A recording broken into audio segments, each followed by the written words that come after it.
খেয়ে না খেয়ে দিন প্রচারের কাজে নিজেকে দিয়েছ বিলিয়ে, তায়েফের কাফিরেরা চিনল না সে আলো। দুষ্ট ছেলেদের পিছু দিল লেলিয়ে, পাথরের আঘাতে ক্ষত বিক্ষত হয়ে সারা শরীর থেকে রক্ত ঝরে। হে রাসূল তোমাকে ভুলি আমি কেমন করে, হাজার ব্যথা বেদনার পরে। ফিরে আসনি তুমি আপন ঘরে, দিনের আলো তুমি ছড়িয়ে দিতে। চলে গেলে মদিনায় মক্কা ছেড়ে, হে রাসূল তোমাকে ভুলি আমি কেমন করে, হে রাসূল তোমাকে ভুলি আমি কেমন করে। ঠিক কি না? তায়েফের ময়দানে রক্তাক্ত হলেন তিনটা জায়গায়, দেখে এসেছি আমি। এখানে আহত করা হলো, আবার উঠে দাঁড়ালেন, আবার পাথর মারা হলো। কোন গায়ে পাথর মেরেছো তোমরা? এরকম সুন্দর শরীর পৃথিবীর কোন দ্বিতীয় মানুষের ছিল নাকি? এত সুশ্রী মানুষ, শুভ্র মানুষ, পরিচ্ছন্ন মানুষ দুনিয়াতে দ্বিতীয়টা ছিল না। এত নুরানি চেহারার মানুষ পৃথিবীতে দ্বিতীয়টা নাই। এই মহানবীকে ওরা পিটিয়ে রক্তাক্ত করেছে, পাথর মেরে রক্তাক্ত করেছে। 3 বার গেছি ওদের লাভের জন্য, ওরা আমারে মারল। আহা, তারপরও রাসূল সাল্লাল্লাহু আলাইহি ওয়াসাল্লাম কি রেগে গিয়েছেন? কারণ রেগে গেলেন তো হেরে গেলেন। কোনোভাবে রাসূল সাল্লাল্লাহু আলাইহি ওয়াসাল্লাম রাখতেন না। নিজের উপর অত্যাচার আসলে রাসূল সাল্লাল্লাহু আলাইহি ওয়াসাল্লাম রাগেন নাই। আনাস রাদিয়াল্লাহু তাআলা আনহু আল্লাহ রাসূলের খাদেম ছিল। উনি বললেন, কুনতু আমশি মা রাসূলিল্লাহ, আমি একবার রাসূল সাল্লাল্লাহু আলাইহি ওয়াসাল্লামের সাথে কোথাও যাচ্ছিলাম। ওয়া আলাইহি বুরদুন নাজরানি, তখন রাসূল সাল্লাল্লাহু আলাইহি ওয়াসাল্লামের গায়ে ছিল নাজরান থেকে আনা একটা চাদর। আপনারা চাদর পরেন না শীতকালে? রাসূল সাল্লাল্লাহু আলাইহি ওয়াসাল্লাম চাদর পরতেন। রাসূল সাল্লাল্লাহু আলাইহি ওয়াসাল্লাম নাজরান দেশ থেকে আনা একটা চাদর পরেছেন, গলিজুল হাশিয়া, যেই চাদরের এই কর্নারের ডিজাইনটা ছিল খসখসে। কি ছিল? হঠাৎ এক বেদুইন এসে রাসূল সাল্লাল্লাহু আলাইহি ওয়াসাল্লামের চাদর ধরে টান দিল। টান দেওয়ার সাথে সাথে রাসূল সাল্লাল্লাহু আলাইহি ওয়াসাল্লামের ঘাড়ের এই চামড়া ছিঁড়ে গেল। এই খসখসে যেহেতু ডিজাইন চাদরের, ওই খসখসে ডিজাইন ঘাড় আর কাঁধের এখানে যখন টান খেলো, ওই খসখসে ডিজাইনের দাগ বসে গেল, রাসূলের চামড়া ছিঁড়ে গেল ঘাড়ের। সে টান দিয়ে বলে, ইয়া মুহাম্মদ মুরলি মিন মালিল্লাহ। আসছে ভিক্ষা করতে, মূলত ভিক্ষা চাওয়ার ডিজাইন দেখছেন? যার কাছে ভিক্ষা চাবে চাদর ধরে টান। এসে বলে, বেদুইন তো, এদের মধ্যে সভ্যতা ছিল না। ইয়া মুহাম্মদ, ও মুহাম্মদ মুরলি মিন মালিল্লাহ, ও মুহাম্মদ আমার খাওয়ার মতো টাকা নাই, তুমি আদেশ করো বাইতুল মাল থেকে যেন আমারে কিছু টাকা দেয়। আসছে ভিক্ষা করতে। ভিক্ষা করতে আইসা চাদর ধরে দিছে টান, ঘাড়ের রক্ত চামড়া ছিঁড়ে গেছে। রাসূল সাল্লাল্লাহু আলাইহি ওয়াসাল্লাম ব্যথা পেয়েছেন। ফালতাফাতা ইলাইহি রাসূলুল্লাহ, আল্লাহ রাসূল সাল্লাল্লাহু আলাইহি ওয়াসাল্লাম তার দিকে তাকালেন, তাকিয়ে ফাদহিক, একটা মুচকি হাসি দিলেন। আমি রাস্তা দিয়ে চাদর গায়ে দিয়ে হাঁটতেছি, এক ফকির আইসা কয়, ভিক্ষা দেন, টাকা দেন বলে আমার চাদর টান দিছে, আর ওই চাদরে আমার ঘাড়ের চামড়া ছিঁড়ে গেছে। কি করব আমি? আপনি কি করবেন? হ্যাঁ, কোনি? আচ্ছা, তা আমরা ঠিকই ওরে ধরে মাইর দিতাম, তাই না? আজকে ওর একদিনকে আমার একদিন ভর্তা বানায় ফেলতাম ওরে পিটায়, রাগের চোটে। ঠিক কিনা? আল্লাহ রাসূল সাল্লাল্লাহু আলাইহি ওয়াসাল্লাম try to think about it, try to ponder on the story. এই moral of the story কি? রাসূল সাল্লাল্লাহু আলাইহি ওয়াসাল্লামের প্রফেটিক স্টোরি থেকে আপনাকে ভাবতে হবে। ভিক্ষা করতে এসে চাদর ধরে টান দিয়ে ঘাড়ের চামড়া ছিঁড়ে ফেলেছে, রাসূল তাকিয়ে মুচকি হাসি দিলেন। মুচকি হাসি দিয়ে বললেন, যাও বাইতুল মাল থেকে কিছু সম্পদ ধরে দিয়ে দাও। কি নবী ছিলেন! তার মানে উনার গায়ে যত আঘাতই আসতো কখনো উনি রাখতেন, তবে মাঝে মাঝে রাখতেন। যদি আল্লাহর বিধান লঙ্ঘিত হতো তখন বিশ্বনবী রেগে যেতেন। আল্লাহর জমিনে আল্লাহর বিধান লঙ্ঘিত হলে এই লোকটা রেগে যেতেন, প্রিয় নবী, তখন সহ্য করতেন না। এক সাহাবী এসে বললেন, ইয়া রাসূলুল্লাহ, এমন ইমাম পাঠিয়েছেন আমাদের এলাকায়, বড় বড় সূরা দিয়ে নামাজ পড়ায়, এত বড় সূরা দিয়ে পড়ে তার পিছনে দাঁড়িয়ে থাকার ক্ষমতা আমার নাই। এই কথা শুনে বিশ্বনবী রেগে গেলেন, কারণ ইসলামের বিধান এখানে লঙ্ঘিত হচ্ছে, ঠিক কিনা? এত রাগলেন, চেহারা আগুনের গোলার মতো লাল হয়ে গেল। ওই সাহাবীকে ডেকে পাঠিয়ে ধমকালেন, খবরদার, তোমরা মানুষকে দিন থেকে ভাগিও না, সহজ করে ইসলামকে উপস্থাপন করো। জামাতের ইমামতির চান্স পেলে লম্বা কেরাত পড়ো না, একটা মিডিয়াম স্ট্যান্ডার্ড রেখে কেরাত পড়বা, কারণ তোমার পেছনে অসুস্থ লোক থাকতে পারে, মুসল্লি, মুসাফির থাকতে পারে, তাই না? আবার মদিনাতে বনু মাখজুমিয়া গোত্রের এক নারী চুরিতে ধরা পড়ল। কিসে? চুরির বিধান কি? السارق والسارقة فاقطعوا أيديهما جزاء بما كسبا نكالا من الله والله عزيز حكيم। চোর বা চুন্নি দামি কোনো জিনিস যদি চুরি করে নেয় তাহলে তার হাত কেটে দাও।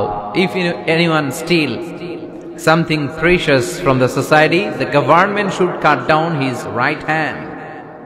গভর্নমেন্ট কাটবে, আপনি কাটেন না। আবার মুরগি একটা চুরি করছে, দইরা রামদা দিয়ে এক কোপ, এরকম করা যাবে না, ওটা গভর্নমেন্ট করবে। তো রাসূল সাল্লাল্লাহু আলাইহি ওয়াসাল্লাম ছিলেন চিফ অফ দা গভর্নমেন্ট, রাসূল সাল্লাল্লাহু আলাইহি ওয়াসাল্লাম ডান হাত কেটে দিবে। কিন্তু যেই মেয়েটা চুরি করছে এলাকার খুব সম্ভ্রান্ত বংশের মেয়ে, অনেক সময় হয় না এমপির মেয়ে, চেয়ারম্যানের মেয়ে, বড় বিজনেস ম্যাগনেটের মেয়ে, ছেলে অন্যায় করে ফেলছে একটা, আছে না নাই? এখন সাহাবীরা দেখলেন মদিনায় যদি বিশ্বনবী এই চুরির বিচার কার্যকর করে মেয়েটার হাত কেটে দেয়, এই মেয়েটার সম্ভ্রান্ত বংশের লোকেরা বিশ্বনবীর উপর চড়াও হবে, নতুন করে দাঙ্গা বাঁধবে, সবাই যে বিশ্বনবীর কাছে বলবে, কিন্তু কেউ সাহস পায় না। উসামা বিন যায়েদ বিশ্বনবীর ভালোবাসা বড়ই পছন্দ করতেন বিশ্বনবী। সাইয়েদনা উসামা বিন যায়েদ রাদিয়াল্লাহু তাআলা আনহুকে সবাই বললেন, উসামা তুমি যাও, তোমারে বিশ্বনবী বড্ড ভালোবাসে, তুমি বললে তোমার কথা নবী ফিরাবে না। সাইয়েদনা উসামা যে বললেন, ইয়া রাসূলুল্লাহ, সবাই মিলে আমারে পাঠিয়েছে যেন আমি সুপারিশ করি, যদিও বনু মাখজুমিয়া গোত্রের মেয়েটা চুরিতে ধরা পড়েছে, মেয়েটা আসলেই চোর, চুরি করেছে, কিন্তু বড় একটা বিষয়কে খেয়াল করে নবী সবার সুপারিশের কারণে এই মেয়েটার হাত আপনি কেটে দিয়েন না। এই কথা বলার সাথে সাথে বিশ্বনবীর চেহারাটা আগুনের গোলার মতো লাল হয়ে গেল, ক্ষেপে গেলেন বিশ্বনবী, রেগে গেলেন, আর বললেন, এত বড় সাহস কোত্থেকে পেলে উসামা? এটা তো আল্লাহর আইন, চোর চুরি করলে হাত কাটো, কার আইন? বাংলাদেশে যদি এই আইন চালু হয়, চোর খুঁজে পাওয়া যাবে? দেশের টাকা যারা চুরি করে এদেরকে পাওয়া যাবে? পেঁয়াজের দাম যারা বাড়ায় এদের খুঁজে পাওয়া যাবে? মজুদদারদেরকে আর খুঁজে পাওয়া যাবে না, সব চোর মানুষ হয়ে যাবে, ঠিক কিনা? একটা বিচার যদি করে, সরাসরি সম্প্রচার, সব টিভিতে লাইভ ব্রডকাস্ট আমরা দেখলাম চোরের হাত কাটতেছে কিভাবে, এরপরে চুরি করার আগে 10 বার ওর আত্মা কেঁপে উঠবে। রাসূল সাল্লাল্লাহু আলাইহি ওয়াসাল্লাম বললেন, এটা আল্লাহর আইন, কেমন করে তুমি সুপারিশ করো আল্লাহর আইন থামানোর জন্য? লাউ কানা ফাতিমাতু বিনতে মুহাম্মাদিন সারাকাত লাকাতা মুহাম্মাদুন ইয়াদাহা।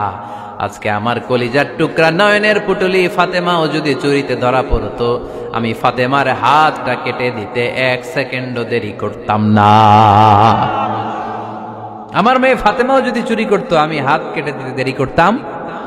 রেগে যেতেন প্রচন্ড, এমনি রাখতেন না, কেউ আক্রমণ করলে ব্যথা দিলে, কষ্ট দিলে রাখতেন না। কিন্তু আল্লাহর জমিনে আল্লাহর বিধান যখন লঙ্ঘিত হতো, আল্লাহ রাসূল সাল্লাল্লাহু আলাইহি ওয়াসাল্লাম রেগে যেতেন। তাহলে কোথায় রাগ করবেন আর কোথায় করবেন না বোঝা গেছে তো? সব জায়গায় রাগ করা যাবে? এজন্য মুত্তাকিনদের 2 নাম্বার বৈশিষ্ট্য, ওয়াল কাযিমিনাল গায়যা। মুত্তাকিনরা রাগ দেখায় না, মেজাজ দেখায় না, বরং মুত্তাকিন বান্দারা আল্লাহর খুশির জন্য নিজের রাগ আর ক্রোধকে নিয়ন্ত্রণ করে। রাসূল সাল্লাল্লাহু আলাইহি ওয়াসাল্লাম আল্লাহর বিধান লঙ্ঘিত হলে রেগে যেতেন, এছাড়া রাখতেন না। একবার তাহাজ্জুদের সময় সাইয়েদনা আলী রাদিয়াল্লাহু তাআলা আনহু আর ফাতেমা রাদিয়াল্লাহু তাআলা আনহাকে ডাকতে গেলেন তাহাজ্জুদ পড়ার জন্য। কিসের জন্য? যে ডাকলেন, দরজায় কড়া নাড়লেন, আলী ওঠো, ফাতিমা ওঠো, কিন্তু সাইয়েদনা আলী রাদিয়াল্লাহু তাআলা আনহু বললেন কি জন্য উঠবো? আল্লাহ রাসূল সাল্লাল্লাহু আলাইহি ওয়াসাল্লাম বললেন তাহাজ্জুদের জন্য। আলী রাদিয়াল্লাহু তাআলা আনহু একটু কৌশল করে বললেন, আমাদের রুহু তো আল্লাহর হাতে। রুহু কার হাতে? আল্লাহ যখন রুহু ফিরাই দিবে তখন ঠিকই উঠবো, পড়বো তাহাজ্জুদের নামাজ, পড়বো রুহুটা ফিরে আসুক, পড়বো। একটু কৌশল করলেন। তো রাসূল সাল্লাল্লাহু আলাইহি ওয়াসাল্লাম এই কৌশলটারে পছন্দ করলেন না। রাসূল চাইছেন আমি বলা মাত্রই যেন উঠে যায়। রাসূল সাল্লাল্লাহু আলাইহি ওয়াসাল্লাম তখনও রেগে গেলেন। বুখারীর বর্ণনা, তিনি ফিরে আসতেছিলেন আর রাগে নিজের রানের মধ্যে চাপড়াচ্ছিলেন এরকম, ওয়াকানাল ইনসানু আকসারা শাইইন জাদালা। আরে মানুষ কত ঝগড়া করতে জানে, আরে মানুষ কত তর্ক করতে জানে, মানুষ যে কত ঝগড়া করে, মানুষ যে কত তর্ক করে, নিজের উপর নিজে ঝাল মিটাচ্ছিলেন রানের মধ্যে চাপড়াতে চাপড়াতে। সুবহানাল্লাহ পড়েন। আক্রমণ করলে রাখতেন না, ওটের নারী ভুড়ি চাপিয়ে দিলে রাখতেন না, কিন্তু ধর্মীয় বিধান লঙ্ঘিত হলে বিশ্বনবী রেগে যেতেন। চিল্লা এখন সুবহানাল্লাহ। এজন্য মুত্তাকিদের 2 নাম্বার বৈশিষ্ট্য আল কাযিমিনাল গায়দ, রাগকে সংবরণ করতে হবে। রাগ দেখানো যাবে না। রাগ দেখাবেন, কি করবেন? নিয়ন্ত্রণ করব। একজন নিয়ন্ত্রণ করবে শুধু, আর আপনারা কোপায় ফেলাইবেন সব। মাশাআল্লাহ। আরে বলো কি করবা? এভাবেই তো সমাজ পরিবর্তন হয়। শুনতে হবে তো আমার কথা, শুনতে হবে, জানতে হবে, দেন মানতে হবে। পরিবর্তনটা আস্তে আস্তে হয়। এই গুণে ধরা সমাজ এমনি নষ্ট হয় নাই, দীর্ঘদিনে নষ্ট হয়েছে। এটা ঠিক করতে হইলে আমাদের দীর্ঘ সময় লাগবে, দীর্ঘদিন লাগবে, অনেক ঘাম ঝরাতে হবে, অনেক পথ যেতে হবে, মাইলস টু গো। ঠিক কিনা? তাহলে রাগ দেখানো যাবে না। রাগকে কি করব? কন্ট্রোল করব। সবাই রাজি? যারা হাত তুলছিলা যে আমার রাগ বেশি, তোমাদের জন্য tips, how to control anger, কিভাবে রাগ কমাতে হয়। আল্লাহ রাসূল সাল্লাল্লাহু আলাইহি ওয়াসাল্লাম এটাও শিখাই দিয়েছে। শুধু হুজুরে কইছে সুবহানাল্লাহ। সুবহানাল্লাহ বললে কি গুনাহ হবে?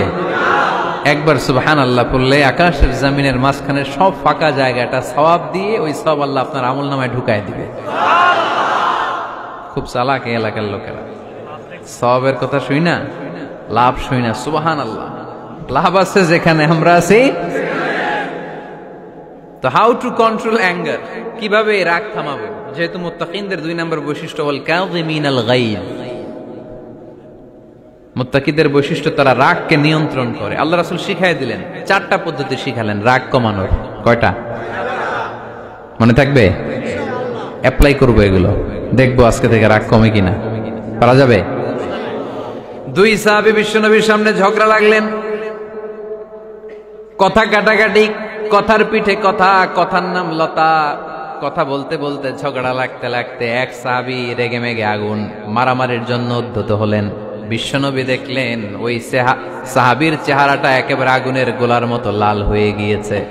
বিশ্বনবী বললেন, ইন্নী লা আ'লামু কালিমাতান, আমি এমন একটা বাক্য জানি, এই রাগান্বিত সাহাবী যদি এখন এই বাক্যটা পড়া শুরু করে দেয়, তার রাগটারে নিমিষেই ঠান্ডা বানাইয়া দিবে কে? ওই সাহাবী বললেন, ইয়া রাসূলুল্লাহ, কি সেই বাক্য আমারে শিখায়া দেন। বিশ্বনবী বললেন, পড়ো আউযু বিল্লাহি মিনাশ শাইতানির রাজীম। আবার পড়েন আউযু বিল্লাহি মিনাশ শাইতানির রাজীম। সুবহানাল্লাহ। রাগ কমানোর দোয়া, সহিহ হাদিস। ওই সাহাবী যদি এই বাক্যটা পড়ে তার রাগ কমে যাবে। বাক্যটা হচ্ছে আউযু বিল্লাহি মিনাশ শাইতানির রাজীম, বিতাড়িত শয়তানের কাছ থেকে আল্লাহর কাছে পানাহ চাচ্ছি, প্রোটেকশন চাচ্ছি। বলতে দেরি, রাগ থামতে দেরি হবে না। টিপস নাম্বার 1 মনে থাকবে তো? টিপস নাম্বার 2, বিশ্বনবী বললেন, ইযা গাদিবা আহাদুকুম ফালইয়াসকুত, তোমাদের যখন প্রচন্ড রাগ চলে আসে, বেশি যখন, প্রচন্ড যখন তোমরা রেগে যাও, তখন কথা বন্ধ করে চুপ হয়ে যাও। কি করতে হবে? চুপ, একেবারে চুপ।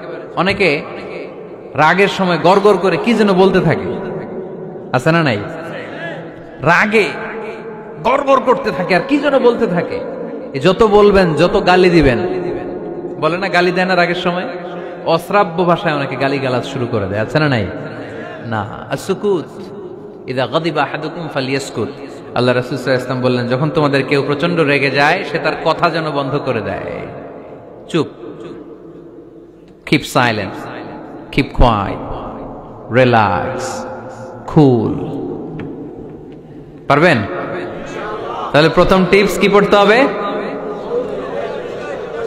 বাইরে নামক দিয়া পড়েন আউযু বিল্লাহি মিনাশ শাইতানির রাজীম। এটা হলো 1 নাম্বার টিপস। 2 নাম্বার টিপস, ইযা গাদিবা আহাদুকুম ফালইয়াসকুত। মাশাআল্লাহ, চুপ থাকতে হবে। বেশি রাগ চলে আসলে কি করতে হবে? 3 number tips, lower your action. আপনার অ্যাকশনকে কমায় দেন। কিন্তু আমরা ওই সময় মারি ডাইরেক্ট অ্যাকশন। রাগের সময় আমরা কি করি? আল্লাহ রাসূল বললেন লোয়ার, মিনিমাইজ ইউর অ্যাকশন। কি বললেন আল্লাহ রাসূল? অ্যাকশন কমাও, কার্যক্রম কমায় দাও।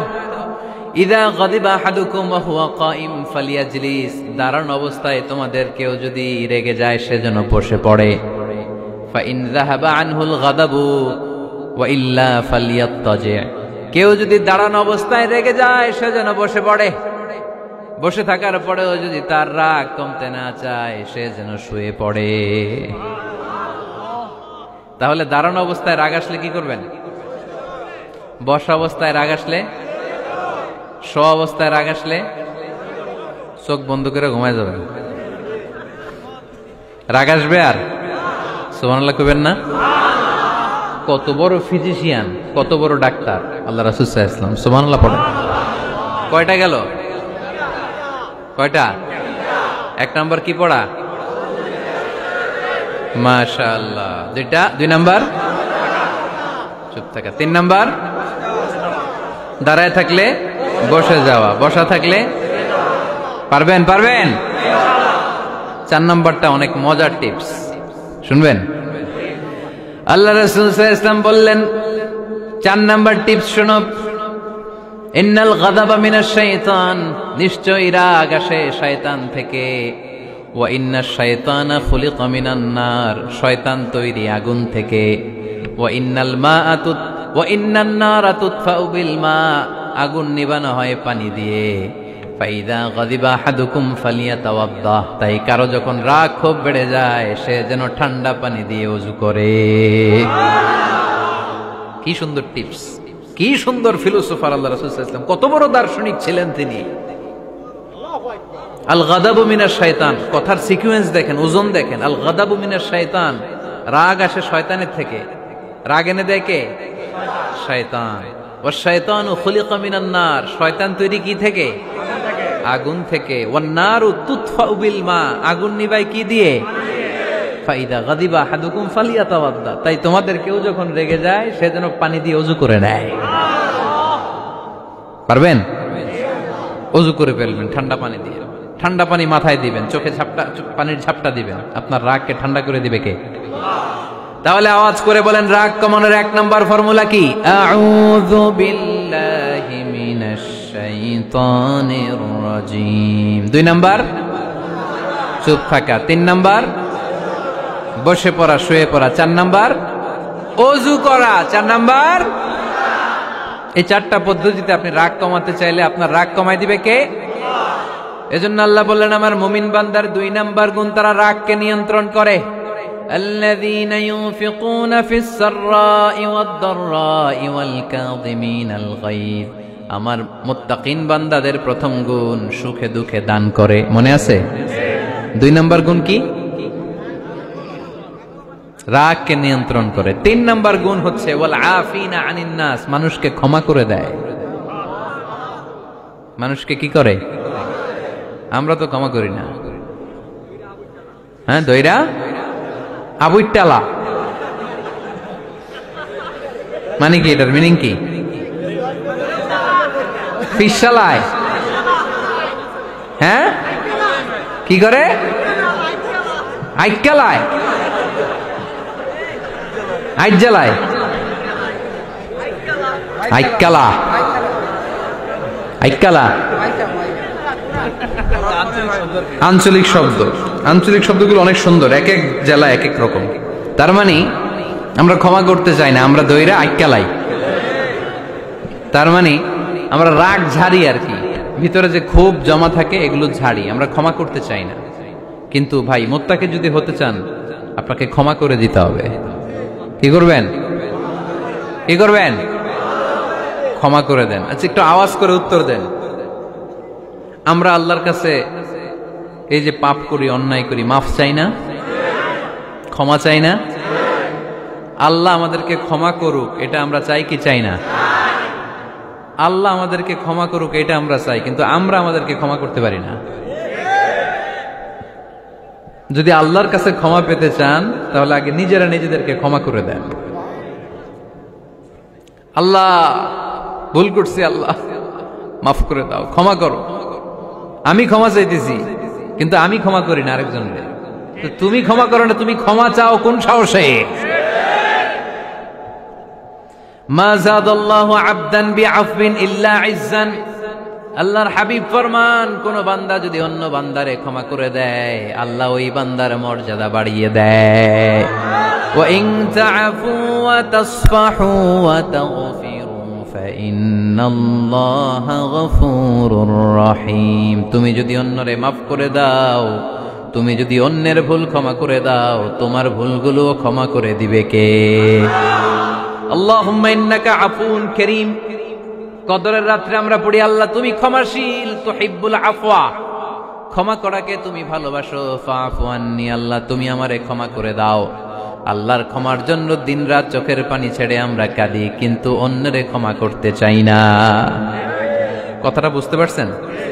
আমরা আল্লাহর ক্ষমা চাই, কিন্তু আমরা আমাদেরকে ক্ষমা পেতে হলে আগে ক্ষমা পেতে হলে আগে ক্ষমা। মনে থাকবে তো? আমরা আসলে অতীতকে বয়ে বেড়াই, অতীতকে ভুলতে চাই না। কোন বছর কে আমারে মারছিল ওইটারে মনে রাখছি। কোন 20 বছর আগে আমারে অপমান করছিল মনে রাখছি, তোরেও আমি অপমান করুম। তুই আমারে মারছিলি, তোরেও মারুম। 20 মনে রাখিস, দেখায় দিমু। তো এই দেখেন, খেয়াল করে দেখেন, 20 বছর আগে কোথায় আমার অপমান করছিল ওইটা আমি ভুলি নাই, মনে রাখিয়া দিছি। তার মানে 20 বছর ধরে এটা জ্বলতেছে। এদিকে ক্ষতি কি আমার না অন্য কারো? এগুলো ভিতরে জ্বলে, প্রতিহিংসার আগুন আপনারে জ্বালিয়ে দিবে। প্রতিশোধ নেয়ার আগুন দিনকে দিন আপনারে জ্বালায়। আপনি যদি একদিন ওরে অপমান করেন, মারেন, ও একদিন জ্বলবে, মরবে, কিন্তু প্রতিদিন আপনি জ্বলবেন। চিল্লা এখন ঠিক কিনা? রাসূল সাল্লাল্লাহু আলাইহি ওয়াসাল্লাম ক্ষমা করে দিতেন। মক্কা বিজয়ের দিন সব কাফির মুশরিক গুলো আল্লাহ রাসূল সাল্লাল্লাহু আলাইহি ওয়াসাল্লামের পায়ের সামনে থারথার করে কাঁপছিল। সবাই ভেবেছে আমরাও যেরকম পাষাণ, মুহাম্মদ মনে হয় তাই করবে, আমাদেরকে এবার কচুকাটা করবে। আল্লাহর রাসূল মক্কার কাফির মুশরিকদের এই দৃশ্য দেখে ঘোষণা দিয়ে দিলেন, ইযহাবু লা তাসরিবা আলাইকুমুল ইয়াউম, আজকে তোমাদের উপর আমার কোনো প্রতিশোধ নাই। ইযহাবু ফাআনতুমুত তালাকা, আমি তোমাদেরকে স্বাধীন করে দিলাম। ঐতিহাসিকরা বিশ্বনবীর এই বিশাল দিলদরিয়া দেখে অবাক হয়েছে। তারা বলতে বাধ্য হয়েছে, in the long history of the world there is no instance of magnanimity and forgiveness which was showed by Muhammad sallallahu, when all of his enemies laid under his feet and he forgave them one and all. পৃথিবীর ইতিহাসে ক্ষমার এরকম নজির কোনো মানুষ দেখাতে পারে নাই। যখন তার ঘোর শত্রুরা তার পায়ের সামনে বসে থারথার করে কাঁপছিল, তিনি চাইলেই পিষে মারতে পারতেন, কিন্তু তা না করে তিনি ক্ষমা করে দিয়েছেন। এজন্য কি করবেন? ওয়ালা আফিনা আনিন নাস, মুত্তাকি বান্দার 3 নাম্বার বৈশিষ্ট্য, মুত্তাকি বান্দারা ক্ষমা করে দেয়। তারা মনের মধ্যে হিংসা, রাগ এগুলো পুষে রাখে না। সুবহানাল্লাহ পড়েন। যারা ক্ষমা করে এরা অনেক ভালো থাকে ভাই, জানেন? আপনি ক্ষমা করে দিলে আপনি শান্তিতে থাকবেন। আপনি যদি আপনার ব্যাড এক্সপিরিয়েন্স, তিক্ত অভিজ্ঞতা, কে আপনারে গালি দিছিল, কষ্ট দিছিল, সবসময় এগুলো বয়ে বেড়ান, it will burn yourself inside. এগুলো আপনার ভিতরে জ্বালায় পোড়ায় সারখার করে দিবে।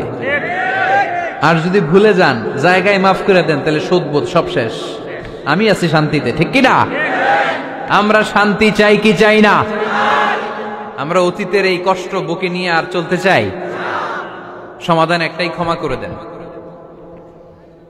স্ট্যামফোর্ড ইউনিভার্সিটি, ক্যালিফোর্নিয়ার স্ট্যামফোর্ড ইউনিভার্সিটির একজন প্রফেসর ফ্রেডরিক লাস্কিন, ওনার একটা আর্টিকেল আমি পড়েছি। ওখানে উনি গবেষণা চালিয়েছেন, অনেক মানুষের মধ্যে গবেষণা চালিয়ে দেখেছেন যে যারা অন্যরা ক্ষমা করতে পারে না এদের রোগবালাই বেশি, কষ্ট বেশি, আর যারা সহজে ক্ষমা করে দেয় এরা সবসময় শান্তিতে থাকে।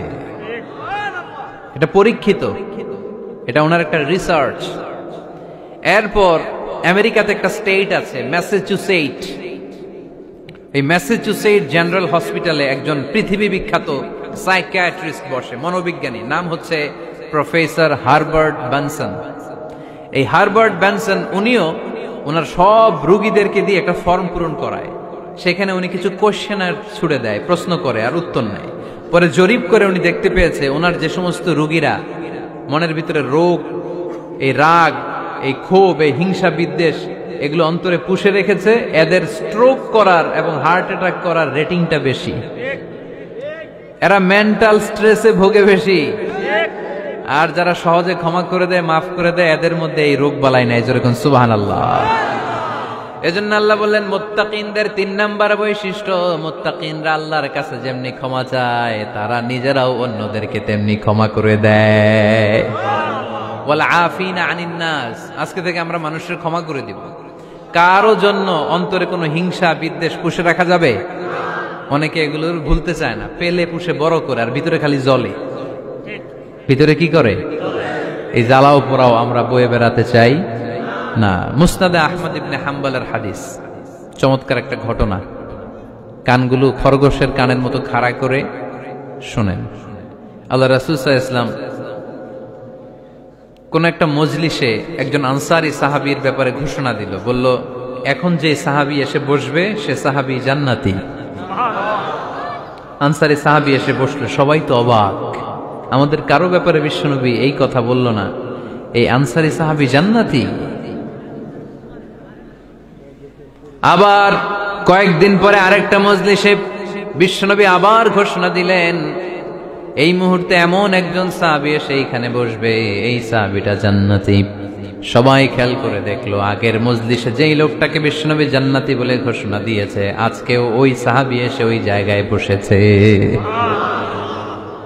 তৃতীয় দিন আবার বিশ্বনবী বললেন, এখন একজন সাহাবী এখানে এসে বসবে, সে জান্নাতি। সবাই খেয়াল করে দেখলো, ওই সাহাবীটাই আবার এসে বসেছে। সবাই অবাক, কি আজীব, কি আছে এই সাহাবীর মধ্যে, যে সাহাবীর ব্যাপারে খুদ বিশ্বনবী 3 বার ঘোষণা দিলেন যে সে জান্নাতি। সবচেয়ে বেশি অবাক হয়েছিলেন সাইয়েদনা আব্দুল্লাহ ইবনে আমর ইবনে আস। মনে মনে ভাবলেন, এটা তো চারটেখানে কোনো কথা না, বিশ্বনবীর অ্যানাউন্সমেন্ট।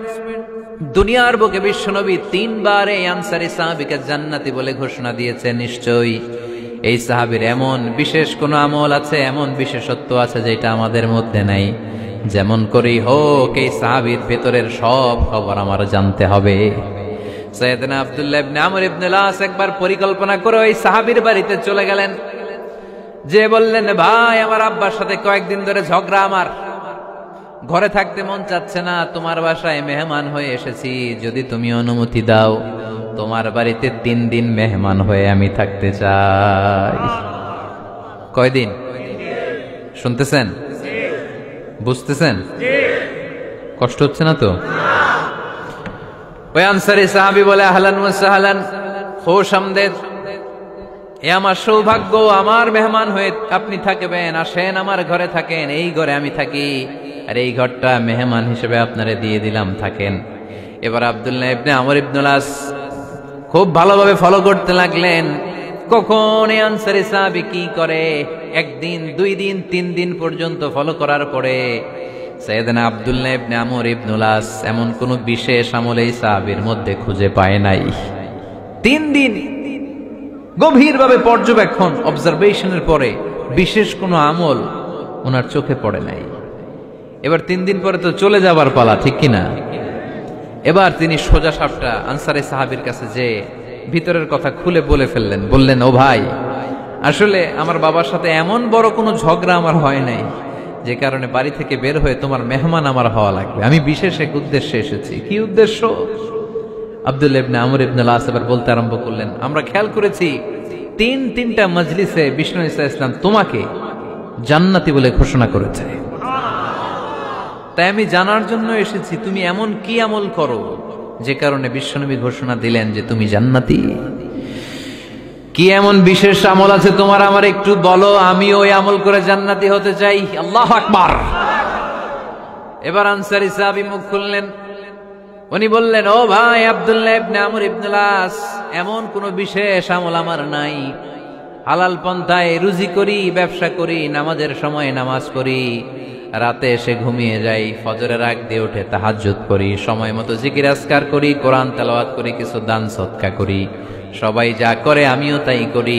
স্পেশাল কোনো আমল আমার জীবনে নাই। তবে আব্দুল্লাহ ইবনে আমর ইবনে আল আস, শুনে রাখো, একটা কাজ আমি প্রতি রাতে করি, হয়তোবা এই কারণেও বিশ্বনবী আমার ব্যাপারে এমন ঘোষণা দিতে পারে। আব্দুল্লাহ বললেন, ও আনসারী সাহাবী, কি কাজ তুমি করো?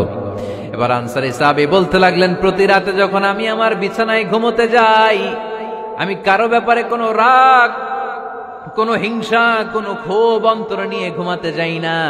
ওই দিন যার সাথে যা হয়েছে সবাই রে মাফ করে দিয়ে মিটমাট করে একটা প্রশান্ত অন্তর নিয়ে আমি বিছানায় ঘুমাতে যাই।